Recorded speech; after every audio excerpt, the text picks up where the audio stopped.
tell you a little story. Not a personal story as in my own story, but somebody I met.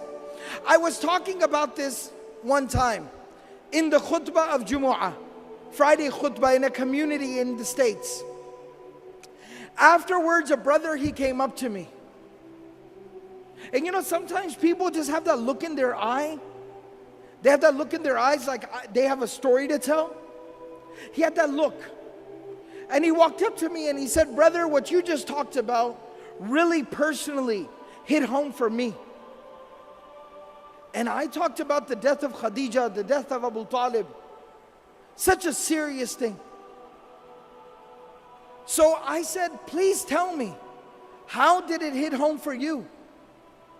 I sat him down, I said, please tell me your story. He said, brother, today was the first day that I prayed in a year. I grew up in a Muslim home. I was born in a Muslim family. I was very practicing for most of my life, praying 5 times a day. But today is the first time I have prayed in a year. I said, what happened? He said, about a year ago, my life was picture perfect. You know, sometimes you have like a 5-year plan or a 10-year plan, your grand plan. And you know, when everything is falling into place, your plan is working out, everything is going according to plan. He said, I was in that part of my life. I was nearing the age of 30. I had gone through college and medical school, working 2 jobs on the side. I had gotten married during that time, found the woman of my dreams, the love of my life. We had 2 beautiful small babies, children, 2 small children. I was in my medical residency, working 16 hours a day. And we were living in a small, tiny little apartment, not in a very good part of town. We had 1 car that was broken down. It kept breaking down every other day. It was very difficult. We were barely getting by. Years and years and years we got through, some way, somehow. I was now nearing the end of my medical residency. So I was starting to get offers from clinics and hospitals and doctors and groups. Very lucrative offers, 6 figures. 6 figures US, big deal. And things were starting to work out. I had not one but multiple offers on my desk. We had gone looking for nice homes so we could buy a house in a nice neighborhood, nice schools for our children. We went to the car dealership and we're looking at minivans and nice cars. Everything was working out. All our dreams were coming true. And he said, one day I came home a little bit earlier than scheduled. I walk into my house. I said, Salamu alaikum, practicing family. I said, Salamu alaikum, as the sunnah is. And nobody responded. I looked at the time, and it was usually the time my wife would put the kids down for a nap, their afternoon nap, and she would take a nap with them as well. So I said, let them sleep. I don't want to wake them up. I don't want to disturb them. So I went, I got some food, I sat down with my books, did some study, answered some emails. After a while, you know when kids, they wake up and they start to kind of fuss and make noise? I heard the kids from the room. The younger one was crying, the older one was talking, I could hear them. I got very excited, as a father does. Let me go, they're awake. It's fun time, family time. So I go to the room and I walked in and my kids are sitting on the bed next to my wife. And my wife is laying there between them, motionless, still, not responding, not reacting. And it looked wrong. Being a doctor, I jumped right in and I checked her and she had been dead. Not now, but for like an hour. She was cold, she was gone. Just like that. He said, brother, at that moment, my life, it fell apart. I lost the love of my life. My children lost their mother. And I lost my faith, my iman. He said, the next 24 hours were a blur. Janaza, tadfeen, the burial, it went by. I didn't even realize what was going on. After that 24 hours ended and we buried her, I went to my room and I locked myself in my room, and I did not come out of my room for days.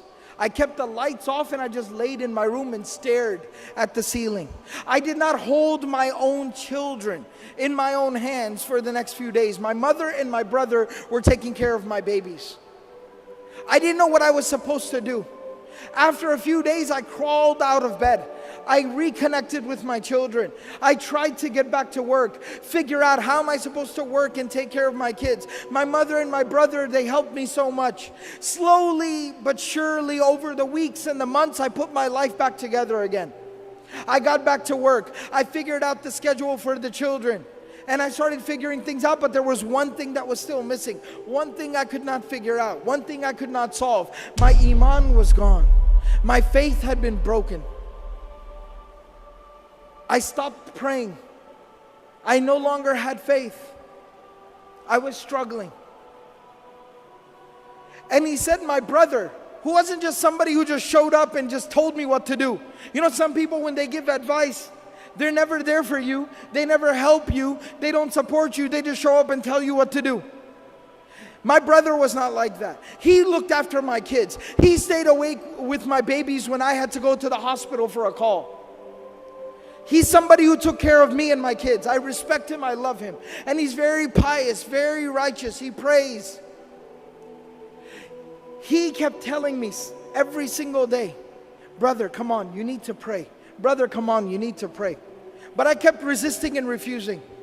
He said, this morning, today, he showed up at my house and he said, I am not taking no for an answer. Mother will watch the children. You are coming to the masjid with me. You will come to Jumu'ah, you will put your face on the ground before Allah subhanahu wa ta'ala and you will pray. You will make sujood. You will say Allahu Akbar and that hole in your heart will be filled.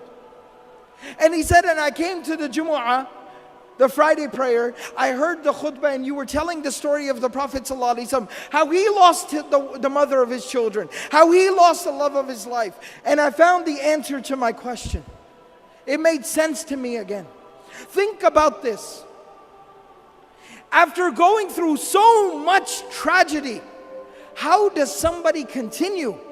How does the Prophet ﷺ wake up the next day, go out there and preach harder than he did yesterday, work harder than he did ever before, knowing that he's going to come home to an empty home, knowing that he's going to come home to an empty bed, knowing that he's going to come home and have to look at his children in the face and wipe the tears from their face that their mother is not coming back? How did he persevere? How did he continue? It was at that moment that Allah subhanahu wa ta'ala provided him a solution.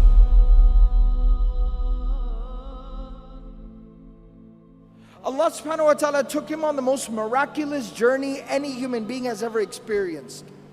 It is called the journey of Al-Isra wal-Mi'raj, the journey by night to Jerusalem, and then the ascension above the heavens. The journey by night to Al-Aqsa, and then the ascension above the heavens. And there he got closer to Allah subhanahu wa ta'ala than any creation of Allah has ever gotten. Even Jibreel alayhi salam stopped at Sidratul Muntaha and he said that you are to go forward from here. And there Allah subhanahu wa ta'ala gave the Prophet sallallahu alayhi wasallam a gift. And that gift was the 5 times daily prayer. And Allah subhanahu wa ta'ala told the Prophet sallallahu alayhi wasallam, difficulties will come.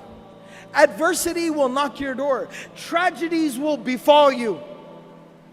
But every single time you fall, stand back up and say Allahu Akbar. Every single time you deal with a difficulty, say Allahu Akbar. Salah will heal your wounds. It'll solve your problems. It'll ease your difficulties.